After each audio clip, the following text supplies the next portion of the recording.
Muy buenos días, llegamos al fin de semana. El calendario nos indica 20 de noviembre, gracias por su sintonía. El Banco Central de Reserva aumentó en 2 décimas las proyecciones de crecimiento de nuestra economía, según su más reciente informe sobre la situación económica salvadoreña, elaborado al presente mes de noviembre. En el mismo destaca un aumento del empleo formal, el crecimiento de las exportaciones y mayor inversión pública, factores que junto a otros externos llevarían al país a cerrar el año con una tasa de crecimiento del 2,6% del PIB. Sin embargo, en su más reciente informe de coyuntura económica, FUSADES destaca un mejor desempeño de la economía, pero destaca la pérdida de empleo y aumento de la pobreza, entre otros factores. Vamos a conocer en concreto las perspectivas económicas al cierre del 2015 y las proyecciones para el 2016. Y para ello, esta mañana hemos invitado al presidente del Banco Central de Reserva, Óscar Cabrera. Esta es la propuesta que tenemos para cerrar la semana. Les saluda Moisés Urbina y esto es Frente a Frente. Cuando uno revisa análisis anteriores o valoraciones anteriores de uno, se da cuenta de que año con año y tras muchos años se vienen repitiendo los mismos grandes desafíos, ¿verdad? El tema del bajo crecimiento económico, el tema de la fragilidad fiscal, ¿verdad? Que andamos siempre en alitas de cucaracha, el tema fiscal, el tema de la falta de confianza recíproca entre el sector privado y el gobierno. O sea que básicamente los mismos desafíos y toda la repercusión que tiene esto sobre la dinámica, digamos, de las condiciones de vida de la mayoría de la población. Entonces, sigue estando complicada y además en un entorno internacional que también sigue estando complicado, ¿verdad? El expresidente del Banco Central de Reserva durante la administración Funes asegura que en términos generales la economía de nuestro país cerrará el año sin mayores sobresaltos, mostrando la misma tendencia de años anteriores. Pese al optimismo del gobierno, al hacer una nueva proyección de crecimiento, al pasarla de 2.4 a 2.6% en tan solo 2 meses, las variantes no serían significativas. Por ejemplo, cuando discutimos por 2 décimas de que si es 2 o 2.2 o 2.3, siempre estamos dentro del margen de error. Entonces, o si estamos 1.7, 1.8, siempre estamos dentro del margen de error. Entonces, por eso a mí a veces me sorprende un poco ese prurito de querer decir, no, que vamos a subir 1 décima o 2 décimas. O sea, estamos dentro del margen de error. Entonces, cualquier cosa dentro de eso es el margen de error. Al tercer trimestre de 2015, observamos que El Salvador continúa con un proceso de bajo crecimiento económico. Según el más reciente informe de coyuntura económica de FUSADES y basado en la última encuesta de hogares y propósitos múltiples, en 2015 el sector privado generó 4.765 empleos menos que el año anterior.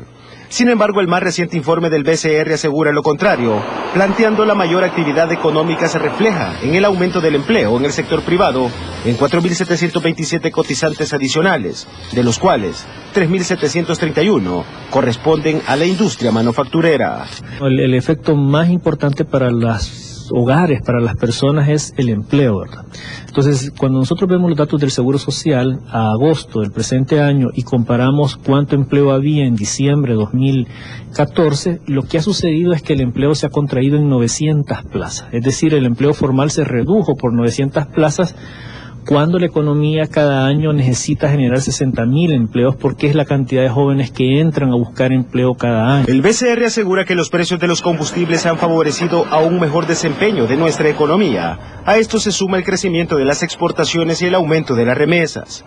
Por su parte, FUSADES en su informe asegura que la pobreza aumentó 2.4% en 2014. Tener una dimensión de lo que estamos hablando es que ese aumento de la pobreza significó que 192.000 salvadoreños ingresaron a ser pobres, que es equivalente a la población de todo el departamento de Morazán. Pero hay otros factores que también afectan el crecimiento de nuestra economía, y uno de ellos es la inseguridad, lo cual le genera costos al país por más de $1.000 millones anuales.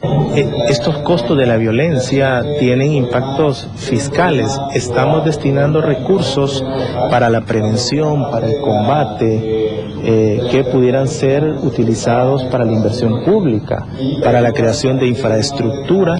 El gobierno asegura que El Salvador ya encontró la ruta de un crecimiento sostenido de la economía y las proyecciones para el próximo año son bastante ambiciosas. Que nos está diciendo con nuestros cálculos que es factible que la tasa que dimos en el 27 de marzo. Para Frente a Frente, Julio para Rosales. 2016, que es 2.9, es factible que se alcance el próximo año. Para Frente a Frente, Julio Rosales. Muy bien, gracias por estar con nosotros en la mañana de este día viernes 20 de noviembre. Nuestro invitado, el doctor Oscar Cabrera, presidente del Banco Central de Reserva, ya se encuentra con nosotros. Bienvenido, señor. Bueno, muy buenos días, Moisés. Para mí es un gusto estar conversando sobre las perspectivas económicas y un saludo pues a la población salvadoreña. Le pido un favor, señor. Los temas económicos y sobre todo cuando son así, temas que involucran la economía nacional son difíciles y con términos bastante duros, sobre todo para los que no hemos estudiado economía. Sí. Le pido, tratemos de hacerlo de la forma más sencilla para que la población nos pueda entender. Pero sí hay datos que a primera vista y de acuerdo a la nota introductoria y que hemos visto también a través de las publicaciones de los distintos medios de comunicación en los últimos días, pareciese haber un juego de números totalmente diferente y casi igual, pero en distinta trayectoria. Fusades dice de que se perdieron en el año pasado, si no me equivoco, y estoy tratando de buscar la cifra para no equivocarme, 4.765 empleos menos que el anterior. Y el Banco Central dice que hay 4.727 cotizantes adicionales. ¿A qué se podrá deber esta diferencia? Bueno, primero creo que es muy importante saber que el mercado laboral, su aumento de empleo, se puede deber a tres factores. Por un lado, el aumento, uno puede ser el aumento de los salarios. Creo que es una variable muy importante. El aumento de los salarios activa el empleo. Segundo, el aumento del gasto que hagan los hogares, las empresas, el gobierno y las ventas. Y por último, la variable quizás más de largo plazo es el aumento en la productividad. Volviendo al tema pues de la coyuntura, creo importante mencionar que la cifra que presenta Fusades primero excluye de su cálculo del empleo correspondiente a los servicios pues domésticos, y creo que esto desde el Banco Central pues no lo comprendemos, dado que esta actividad económica, los servicios domésticos, es registrada dentro de los cálculos del Producto Interno Bruto. Las cifras de empleo del Seguro Social al mes de agosto lo que nos están confirmando es la creación de 4.727 nuevos empleos en el sector privado. Esto creo que contrasta con la cifra que está presentando Fusades. Ahora bien, creo que otro elemento que hay que tomar en cuenta es de estos 4.727 empleos, 3.731 empleos han sido generados en la industria manufacturera. Usualmente, cuando estamos en un informe de coyuntura en el Banco Central, nunca vamos a comparar los datos de enero a agosto con los de enero-diciembre del año anterior. Usualmente nosotros comparamos enero-agosto respecto a enero-agosto del año periodo pasado. Con periodo. Correcto. Esto creo que es muy importante que la población lo conozca y hay que tener mucho cuidado porque si no incorporamos dentro del análisis lo que se llama el sesgo de selección. Esto obviamente, digamos, las estadísticas de mercado laboral pues de la economía salvadoreña no son suficientes. Hemos dicho, en la década de los 90, las políticas orientadas hacia el mercado primaron por los servicios de bajo valor agregado. Por otro lado, en esta década de los 90 se planteaba una filosofía que la desregulación, la privatización era importante para el crecimiento económico. ¿Qué nos hemos encontrado de manera estructural en la economía salvadoreña? Nos hemos encontrado 2 millones de salvadoreños que no pudieron, que tuvieron que emigrar porque no pudieron ser absorbidos por nuestro mercado laboral. Desde ya, Moisés, estamos enfocando que los problemas de creación de empleo en la economía salvadoreña no son de naturaleza coyuntural, sino que son de naturaleza estructural. Segundo, cuando nosotros examinamos la calidad del empleo que se ha generado históricamente, observamos que de ese empleo generado, alrededor del 30% se denomina subempleo, y específicamente nos estamos refiriendo al subempleo urbano. Cuando sumamos las estadísticas de desempleo y subempleo, ahí encontramos alrededor entre 1 millón de trabajadores que no tienen un empleo digno de acuerdo a los estándares de la OIT.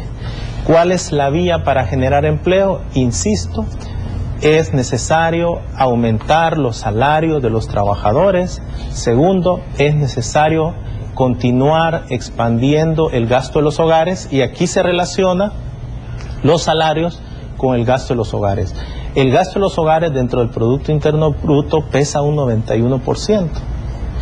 Y segundo, el gasto del gobierno es importante, pero pesa sobremanera el gasto de los hogares la inversión privada.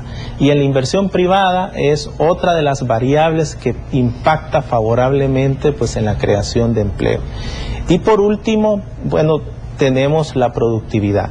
La productividad laboral es una variable que venimos estudiando desde el 2012, donde se hizo un estudio con los Estados Unidos de América, y encontramos que El Salvador tiene una baja productividad laboral. Cuando volvemos a entrar al empleo, que es la pregunta tuya, ¿qué encontramos? Paradójicamente, el sector más productivo de El Salvador, que es el sector industria manufacturera, es el que tiene menores salarios. Si tú observas el salario mínimo de la industria manufacturera, es mucho menor que el salario mínimo de los servicios. Y cuando tú evalúas la productividad laboral de los servicios, la productividad laboral de los servicios ha sido baja históricamente. ¿Dónde queda el agro entonces? En el agro lo que observamos es que la productividad, que no es más que la producción entre el número de empleados, en el sector agropecuario ha sido una producción muy volátil. Obviamente el mercado laboral y el crecimiento económico también está afectado por factores externos como el cambio climático, y estoy refiriéndome al sector agropecuario. Muy bien. Señor, ahora usted mencionaba dentro de esto el trabajo doméstico. ¿Será que no fue incluido en el informe de FUSADES? Desconocemos el por qué no se incorporó en las cifras. O sea, no se incorporó, es confirmado. Sí, no se incorporó. Nosotros hemos replicado los cálculos y no se incorporó. Yo tocaría las cifras globales del Seguro Social, y obviamente dentro del gobierno estamos desarrollando políticas públicas para crear empleo. Nuestro objetivo prioritario en este gobierno, y está estipulado dentro del plan quinquenal, es crear empleo digno. Esto implica apoyar aquellos sectores que por naturaleza generan empleo de calidad, como es la industria, como es los servicios avanzados a las empresas, como es la agroindustria, y fortalecer aquellos submercados laborales en los cuales todavía tenemos precariedad en el empleo. Ahora, el trabajo doméstico, ¿hay alguna forma real de poderlo medir, señor? Porque la mayoría de estas personas probablemente no estén dentro del Seguro Social. Sí, desde 2010 el gobierno inicia todo un proceso de regularización del empleo doméstico, para que estos empleados pudieran tener acceso a los servicios de la seguridad social. Ya esta es una estadística que se ha venido construyendo desde el 2010, y ya para el 2015 ya tenemos suficientes registros, ¿verdad? Ok, debería haber sido tomado en cuenta. Debería de haber sido tomado en cuenta. Y en todo caso comparar a enero-agosto con enero-agosto y no enero-agosto con enero-diciembre. Sí, creo que eso es lo usual. Si ustedes, la población, tú citabas nuestro informe de situación económica mensual, si estamos evaluando la coyuntura, pues obviamente vamos a evaluar periodos similares, ¿verdad? Señor, en el último informe, y que es de este mes, noviembre de 2015, hay puntos importantes que ustedes mencionan: la desaceleración de la economía global. Sí, Consideramos que en el caso del entorno internacional, obviamente en la caída de las materias primas está incidiendo sobre muchas economías, usualmente las economías que son exportadoras pues de petróleo. Para el caso, las previsiones que tiene el Fondo Monetario hasta octubre sugieren que el mundo va a crecer este año 3.1 y el próximo año sí se va a recuperar a una tasa de 3.6%. ¿Qué país es de vital importancia para las relaciones económicas y financieras? Estados Unidos. Es los Estados Unidos. ¿Y qué nos dice este informe? Nos dice que los Estados Unidos este año van a crecer 2.6% y el próximo año se va a expandir a una tasa de 2.8%. Creo que hay dos elementos favorables para la economía salvadoreña. El primer elemento, lo citaba, es la baja en los precios de las materias primas. Sobre todo destaca la reducción del precio de los derivados del petróleo. Nuestras estadísticas del comercio exterior señalan hasta agosto un ahorro en lo que se refiere a nuestra factura petrolera de alrededor de 300 millones de dólares, eso sin contar la reducción de los insumos intermedios en las empresas. Nuestras previsiones son que para los ahorros, esto obviamente es en términos macroeconómicos, puede ser que algún hogar, alguna persona no perciba, no termina de ver. Sí, no perciba esto y eso es comprensible.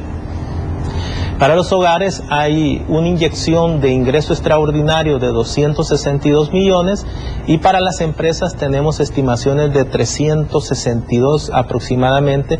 Eso viene a reducir sus costos de producción. Señor, y precisamente la gráfica que usted está utilizando, y tal vez la podemos mostrar, esta es la proyección que se hace de Estados Unidos, 2014, 2015, 2016, creciendo un 2.6 Estados Unidos, que en todo caso es lo que nos debe preocupar. En efecto. ¿Por qué nos debe preocupar a Estados Unidos? En efecto. ¿El principal cliente? Es nuestro principal cliente, Moisés. El 50% de nuestro intercambio comercial se desarrolla con los Estados Unidos. También el mercado laboral en los Estados Unidos siempre es importante monitorearlo. ¿Por qué? Tenemos 2 millones de salvadoreños que viven y trabajan en los Estados Unidos. Y envían remesas. Y estos envían remesas. Y el monto de remesas actualmente es equivalente a los ingresos del Canal de Panamá. O sea, tenemos ahí una fuente de ingresos que no es nada despreciable.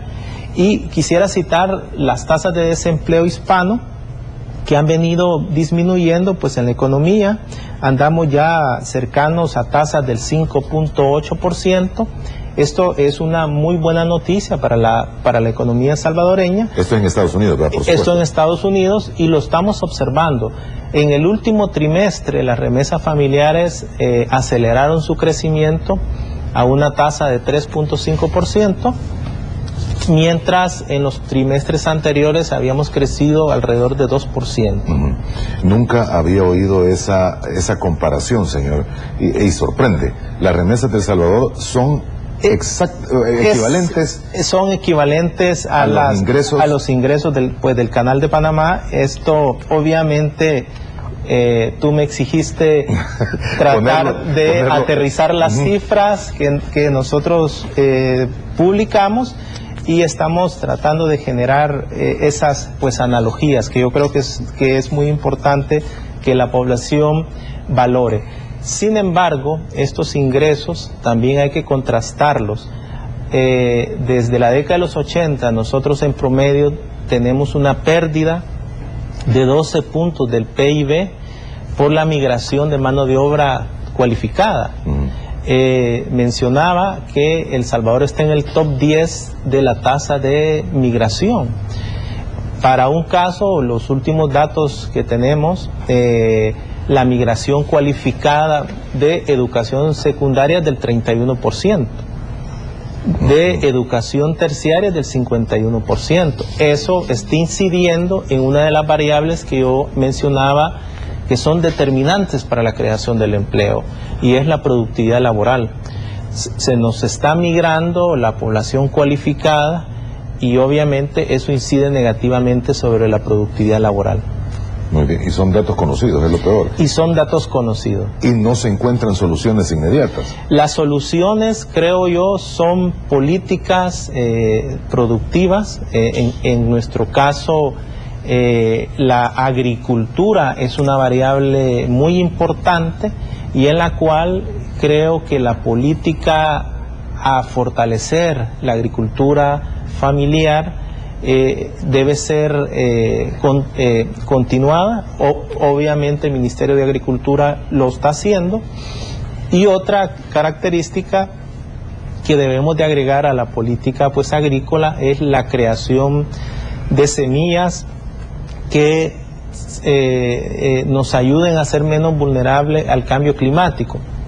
Cuando tú revisas cuánto representa la producción de semilla, digamos, dentro del valor agregado agropecuario de Japón, te vas a encontrar que es del 43%.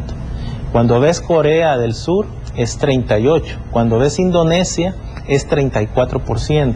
¿Qué significa? Que la política agrícola de estos países de Asia prima lo que es la suficiencia agroalimentaria.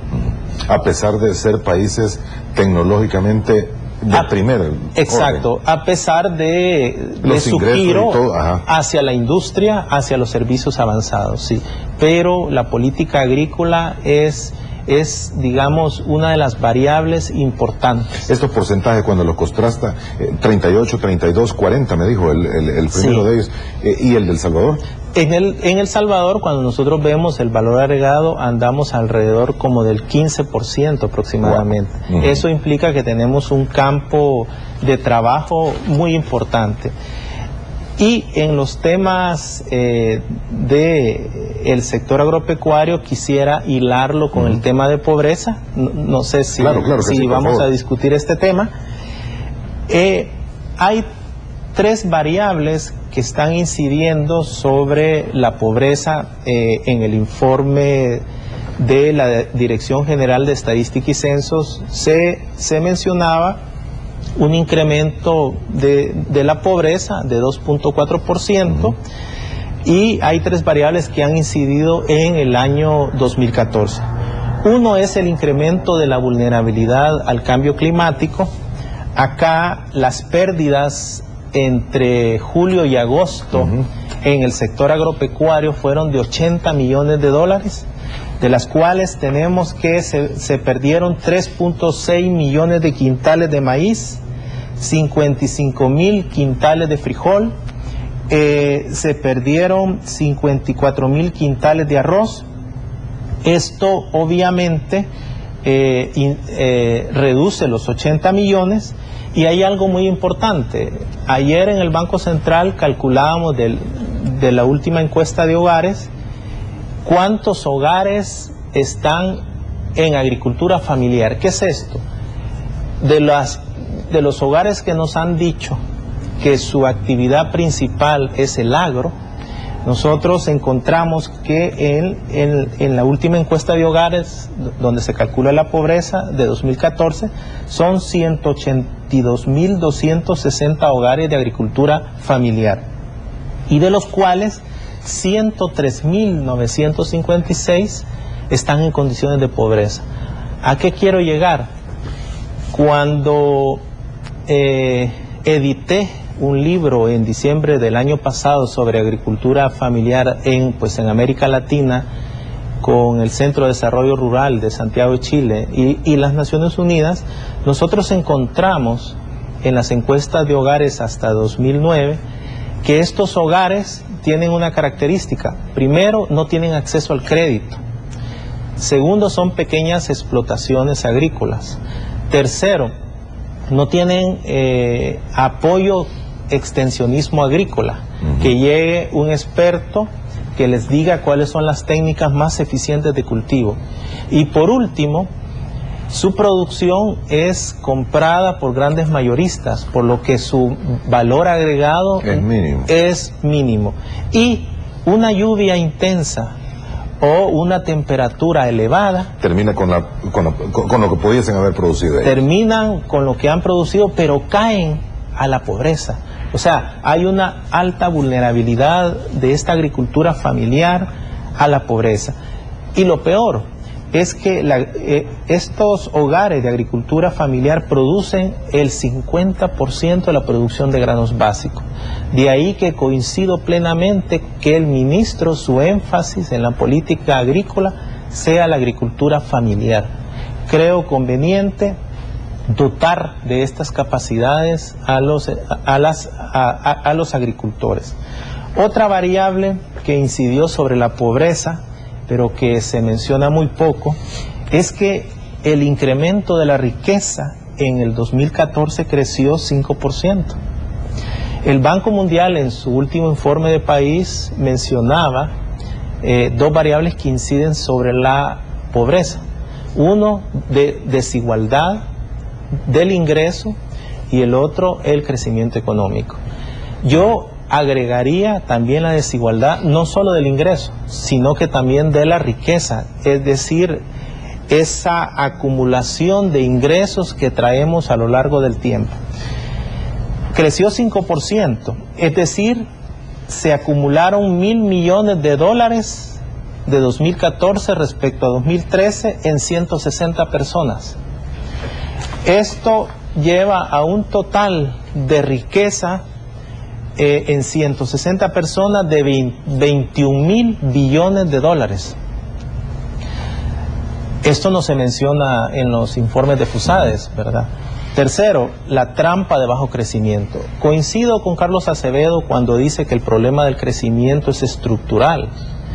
Es obvio que estamos tratando de desembarazarnos de esa trampa de bajo crecimiento que traemos, fruto de políticas, llamémosle promercado, donde consideramos que era el mercado a través de la mano invisible que iba a definir eficientemente qué, cómo y para quién producir.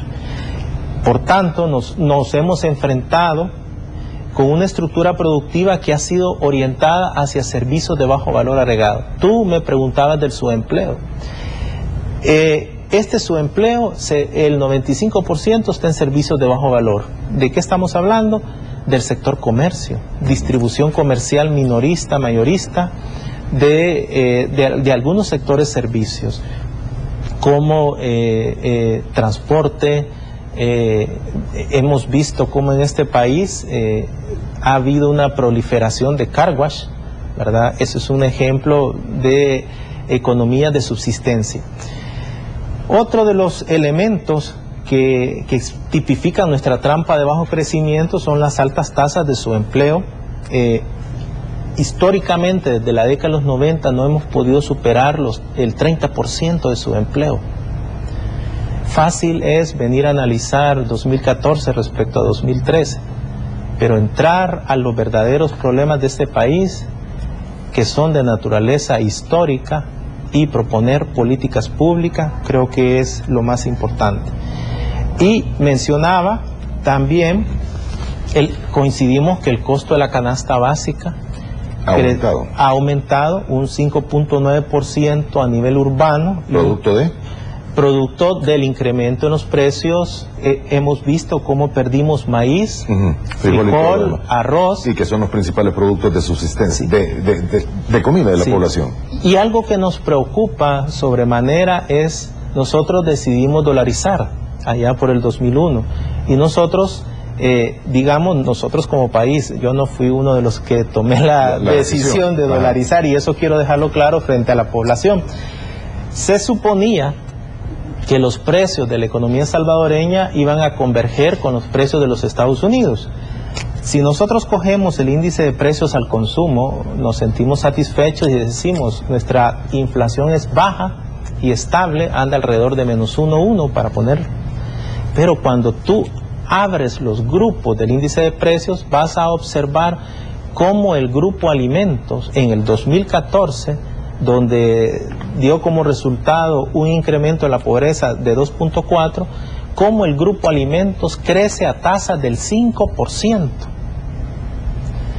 Esto obviamente pega directamente al costo de la canasta básica y incide sobre los incrementos pues en la pobreza urbana. Otra variable que yo creo ahí es necesario una política de competencia en el sector alimentario.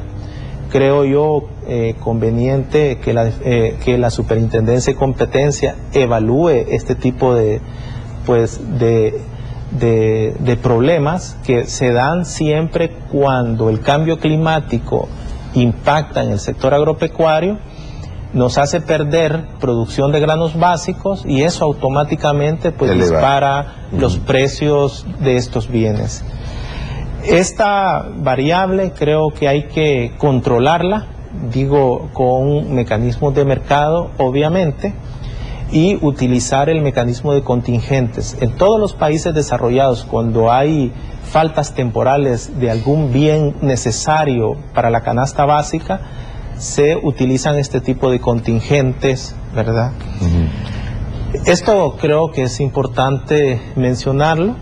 Son una serie de factores, señor López. Los problemas de la pobreza en El Salvador son no solo desde la perspectiva de ingresos, como se ha citado en los informes, sino desde la perspectiva multidimensional. Ahora, el número que menciona en el informe de FUSADES de 192,000 personas que pasaron a condición de pobreza en el 2014, ¿es real?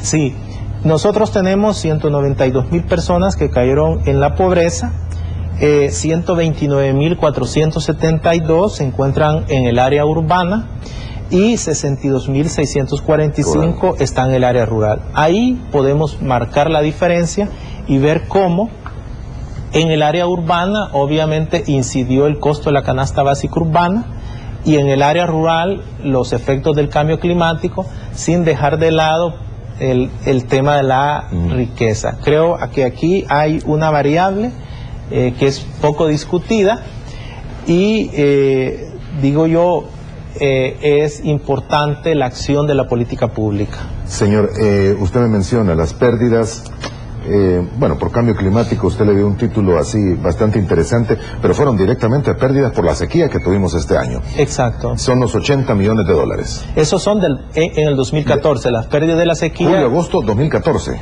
Julio-agosto 2014 que impactaron directamente en las estadísticas de pobreza. El 2015 no está evaluado todavía. ¿Cómo no? Nosotros hemos estimado, cuando nosotros publicamos nuestras previsiones de crecimiento a finales de abril, si no me equivoco, nosotros dábamos una tasa de 2.9%. Pero después en junio-julio tuvimos la sequía. Esto redujo nuestra previsión de crecimiento 3 décimas.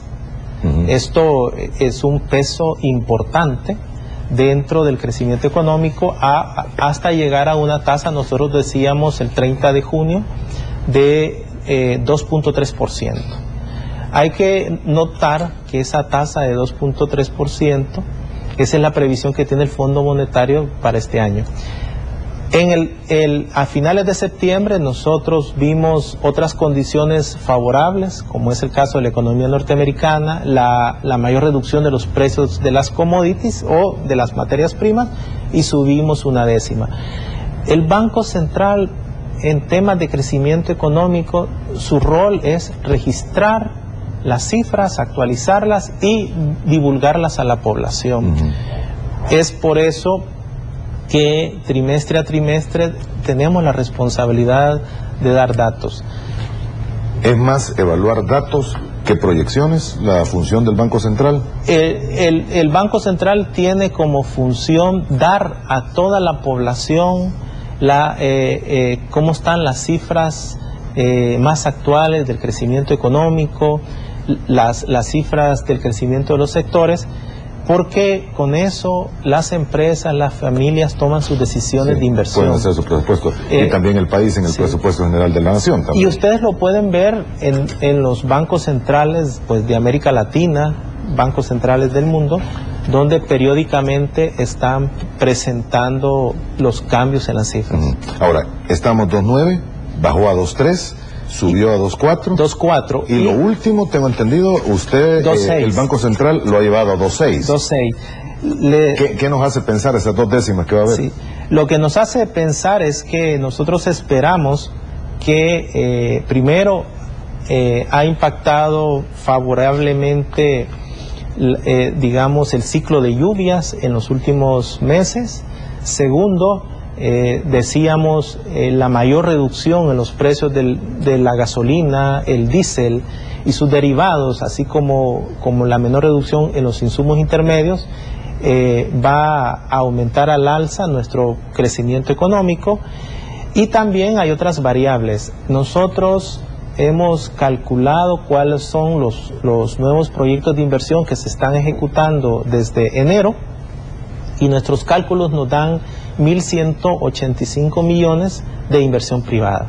¿Cuánto teníamos en el mismo periodo del año anterior? Teníamos 350 millones. Bueno. ¿Qué nos está diciendo? Que la formación bruta de capital, así se llama en términos económicos a la inversión, va a ser mucho mayor. ¿Qué otro elemento también estamos adicionando? La aceleración del crecimiento de las exportaciones. Estamos creciendo 5% en las exportaciones, y hay otros elementos que yo creo que vale la pena darles el sentido. La inversión extranjera directa en la economía salvadoreña hasta el primer semestre registra un valor de 443 millones de dólares. Esos nosotros lo denominamos en el sexto manual, se llaman aumentos de inversión extranjera directa. Pero también tenemos disminuciones de inversión en concepto de repatriación de beneficios. Somos una economía pues de mercado, y esto es muy normal. Las empresas han repatriado beneficios solo en el primer semestre de este año 307 millones. Dios santo. Fíjense ustedes. Contra los 400 algo. Contra los 445. Por eso el saldo que usualmente se toma, que son 138.4, ese saldo. Pero ese saldo es mucho mayor al año pasado, en el mismo periodo, que apenas fue 13.9 millones. 13.9 versus hoy 138. La fotografía de la inversión extranjera directa ha venido cambiando. En la década de los 90 y en la década del 2000, los aumentos de la inversión extranjera, y esto se olvida, siempre ha sido por debajo de la región centroamericana, pero cuando aumentó se debió a la privatización de empresas públicas. Esos es los únicos momentos en que la inversión extranjera directa en El Salvador ha crecido, o si no, en la venta de los bancos. Pero ahora la fotografía es totalmente diferente. ¿Qué estamos viendo? Ya la inversión extranjera viene de estos 443 mil, están viniendo 209 millones a la industria manufacturera. La industria manufacturera crece 3.4%. Las importaciones de capital de la industria manufacturera crecen 14%. Y ahora venimos a decir que dentro de la inversión extranjera directa estamos recibiendo 209 millones. Por tanto, creo que la política que hemos definido en el plan quinquenal va en el rumbo correcto. Es apoyar la política de diversificación y transformación productiva. Hace unas semanas estuvimos con el ministro Tarsis acá conversando. Él nos explicaba de las acciones concretas que se está dando en la política de transformación, y obviamente el mayor crecimiento no puede ser solo a través de políticas públicas. Es necesario continuar con los consensos mínimos. Muy bien. Señor, tengo los avisos que me están dando el oído de que se nos ha pasado el tiempo, no me había fijado yo. Tenemos que hacer la primera pausa comercial. Muy regresamos, bien. No pierda la idea de dónde estamos, regresamos con ese punto. Volvemos en 4 minutos.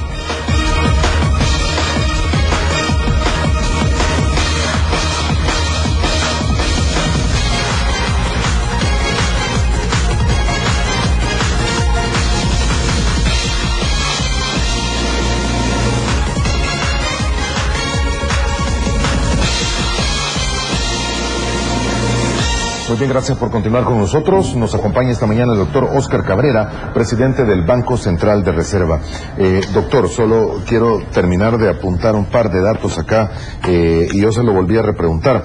Pero me decía usted, los datos por pérdida por sequía, 2014 fueron 80 millones. 80 millones. Y en términos duros, así, la pérdida por sequía en el 2015 es... Son aproximadamente, fueron como unos 40 millones aproximadamente. Fue menor la pérdida por la sequía este año que comparada con el 2014. Sí, obviamente. Ok, 40 millones aproximadamente. Muy bien. El otro tema que quería preguntarle también, y es porque tiene que ver con lo que el país muestra al mundo, es esa frase de riesgo país. Muy bien. Explíquemelo primero en términos sencillos y para la población qué significa, quiénes la hacen y por qué es tan importante. Claro. Ayer examinaba los principales periódicos del país y en uno de estos periódicos se hablaba que El Salvador había tenido el mayor riesgo país desde el 2010. El riesgo, ya vamos a tocar ese tema. El riesgo país se mide por un índice internacional que se llama ENVI, en el cual todos aquellos países que hayan tenido emisiones públicas pero que suman más de 500 millones, se calcula cuál es el diferencial entre la tasa de interés de los Estados Unidos, que sería cero riesgo, y la que le están dando al cliente. y la que le están dando a la República del Salvador. Y esto se mide en términos, se le llama de puntos base, ¿verdad? Respecto a la tasa de Estados Unidos. Por ejemplo, El Salvador tiene 581 puntos base, así se habla. Pero volviendo al 2010, y esto es lo bueno del análisis económico, si nosotros graficamos el ENVI Plus, lo que vamos a observar es que el mayor nivel del ENVI se dio en 2009, en la crisis, en la mayor recesión mundial. En la crisis financiera mundial. O sea que no fue en 2010. No. Segundo, ¿qué factores hay detrás del incremento en el riesgo del spread en El Salvador? Bueno, hay tres variables, todas referidas, en mi entender, al entorno internacional. Por un lado, tenemos el desplome de la bolsa de China, esto pasó en agosto, y las sucesivas devaluaciones del yuan. Otra variable que es muy importante son las expectativas de aumento de las tasas de interés de los bonos de los Estados Unidos, han venido elevándose, y eso ha generado salidas de capital de los países emergentes y entre ellos de América Latina. Si nosotros vemos las gráficas del ENVI, vamos a ver que todos los países de América Latina han aumentado su riesgo país. Pero creo que para cerrar este tema, hay otro indicador que los grandes inversionistas utilizan, que se llama CDS. Es un título valor que cubre a los inversionistas que han comprado, en nuestro caso, pues eurobonos, a un riesgo de default de crédito. Por eso se llama CDS. Y lo que estamos viendo es en el comportamiento de los CDS, esto viene desde enero del 2015 en adelante, lo que estamos viendo es una reducción de la percepción de riesgo sobre los títulos públicos del gobierno de la República. Si esto se disparara, pues obviamente nosotros sí estaríamos en aprietos. Lo que nos está mencionando es que en gran medida el incremento del spread del ENVI se explica por factores internacionales. Por factores internacionales, más que por factores propios de país. Correcto. Esto obviamente consideramos nosotros que tiene que llevar a un análisis detallado de las condiciones de salida a una próxima emisión de eurobonos. Pero eso ya el Ministerio de Hacienda debe de analizar y esto se hace por todos los países del mundo, en qué momento del año hay condiciones holgadas de liquidez y obviamente uno sale. ¿En qué momento del año es más conveniente para El Salvador ir a buscar los fondos que se necesiten y no en instantes en los que la economía está un poco... Correcto. Y hay una característica. Nosotros tuvimos grado de inversión allá por 1998, 1999. Éramos grado de inversión, pero cuando emitimos eurobonos, la tasa de interés que nos ofreció el mercado era una tasa que más parecía grado de no inversión. Y en los últimos años, la República ha emitido eurobonos y a una tasa de interés muy baja, cercanas al 6% versus tasas cercanas al 8%, ¿verdad? En el pasado sí, tuvimos 8%. Sí, lo que nos está diciendo es que es necesario no solo ver el rating del Salvador, hay que ver otro tipo de condiciones, como yo mencionaba, condiciones holgadas de liquidez. No se recomienda en momentos donde parece ser que la Reserva Federal va a subir sus tasas de interés, como es diciembre. Sería un suicidio salir en diciembre a buscar bonos, a emitir eurobonos. Eso yo creo que nosotros tenemos una gerencia, es la gerencia internacional que es especializada en este tipo de análisis. Recordemos que el Banco Central apoya al Ministerio de Hacienda cuando se emiten eurobonos. El Banco Central hace las condiciones internacionales del mercado, cuando es conveniente, cuando no.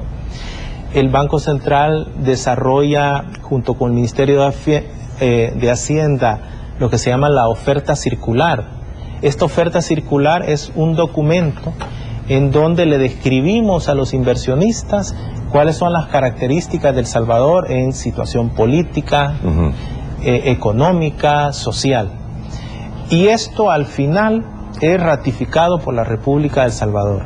Con esto es como un brochure que los inversionistas dicen, bueno, ¿por qué tomamos la decisión de invertir en El Salvador y no en Costa Rica?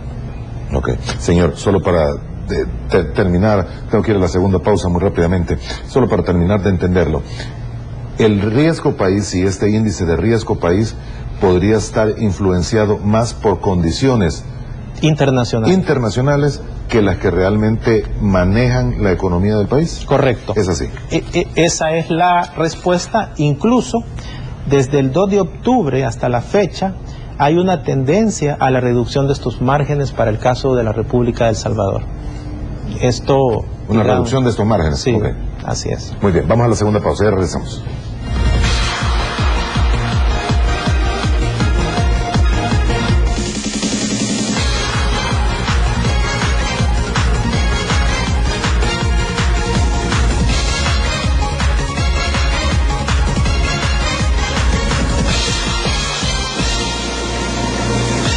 Parte final de nuestro programa de esta mañana con el doctor Óscar Cabrera, presidente del Banco Central de Reserva. Señor, me quedan claros varios puntos, lo de riesgo país, también este informe de los índices de la economía, las proyecciones económicas que se tienen. Tengo, y no me queda tiempo para más, dos, tres preguntas muy rápidas. La primera, ¿la proyección de crecimiento que usted hace para el próximo año concuerda con la que dan los organismos internacionales? Sí, la proyección que nosotros hemos dado, el rango medio, es de 2.6%, la diferencia con el Fondo Monetario es una décima, y por eso es importante las décimas. El Fondo Monetario decía 2.5. 2.5, nosotros decimos 2.6. Ahora, Carlos Acevedo decía jugar en 2.6, 2.5, jugarlo hasta medio punto hacia arriba, medio punto hacia abajo. Por eso es que nosotros damos un rango, y yo creo que Carlos Acevedo lo conoce. Nosotros trabajamos en un rango para el 2016 de 2.4 a 2.8%, con una media de 2.6%. Ahora, esto lo hacemos con modelos anuales, que con las cifras anuales del Producto Interno Bruto, cada trimestre la vamos actualizando. Pero también tenemos un modelo mensual con el que vamos testando con nueva información hasta el 10 de noviembre, que nos está diciendo que este año vamos a crecer 2.6 y el próximo año 2.7%. O sea, decíamos 2.6 el 30 de septiembre, hoy al 10 de noviembre subimos a 2.7%. O sea, ya estamos más cerca del límite superior, que nosotros tenemos 2.89%, o sea, que es 2.90, pues, ¿verdad? O sea que si las condiciones continúan con la información hasta el 10 de noviembre, es factible. Esa es la proyección, sí, que se tiene. Señor, usted mencionó un término, y es cuando se habla de riesgo país, el término default. Sí. ¿Me lo explica así fácilmente? Sí. El concepto de default es la probabilidad de incumplimiento de la deuda de un Estado. Por ejemplo, ese es el por qué algunos inversionistas compran títulos como los CDS, no solo para El Salvador, hay para todos los países del mundo, para cubrirse una inversión. Es lo que se llama un swap, ¿verdad?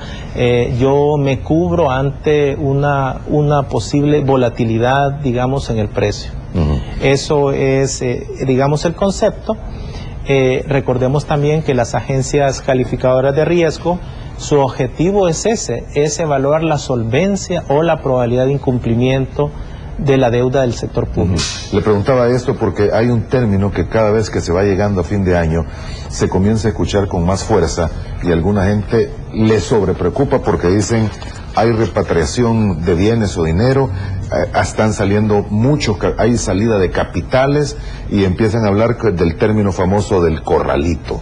Y va a llegar el momento en el que el gobierno no puede pagar sus deudas, sí, tiene problemas de caja y entonces va a tener que detener que alguien pueda utilizar su dinero. Sí, el corralito creo que está siendo mal empleado porque el corralito fue una estrategia más de política monetaria que asumió Argentina.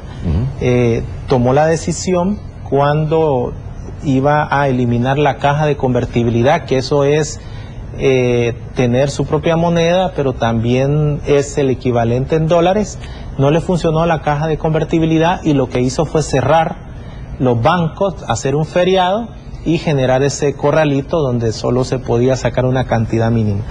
Pero si lo que están mencionando se refiere a el tema, digamos, de la caja, el Ministerio de Hacienda históricamente nunca ha dejado de cumplir sus obligaciones y creo que eso es muy importante que la población lo sepa.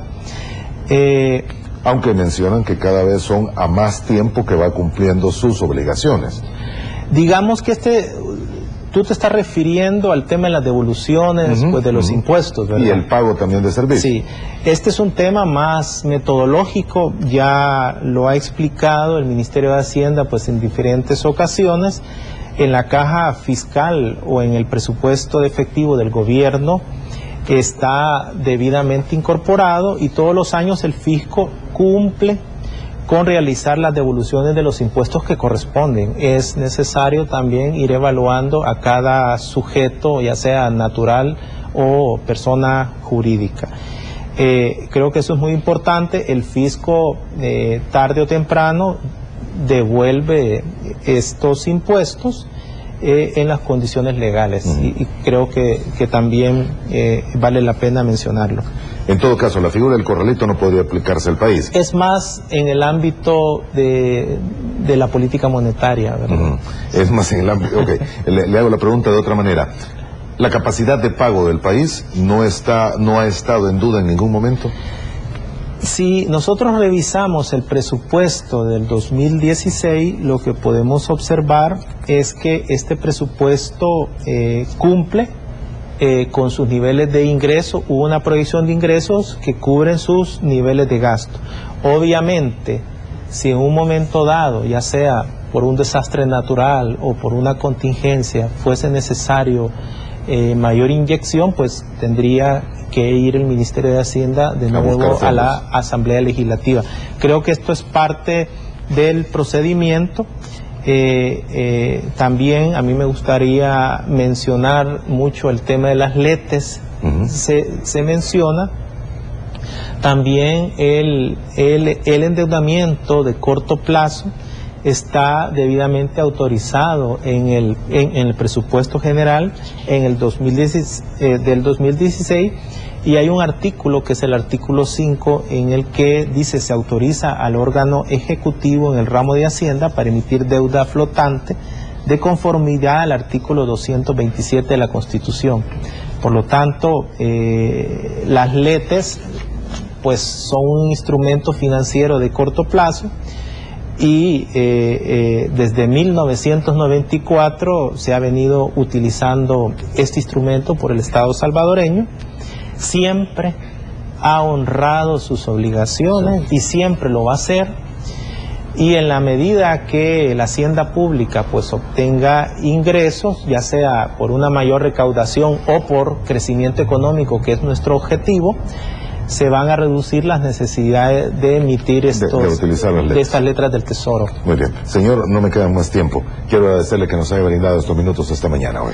Para mí ha sido un gusto y pues un saludo a la población salvadoreña. Gracias, señor. Vamos a estar pendientes para una próxima plática. Buenos días. Feliz fin de semana. Descanse, páselo en familia.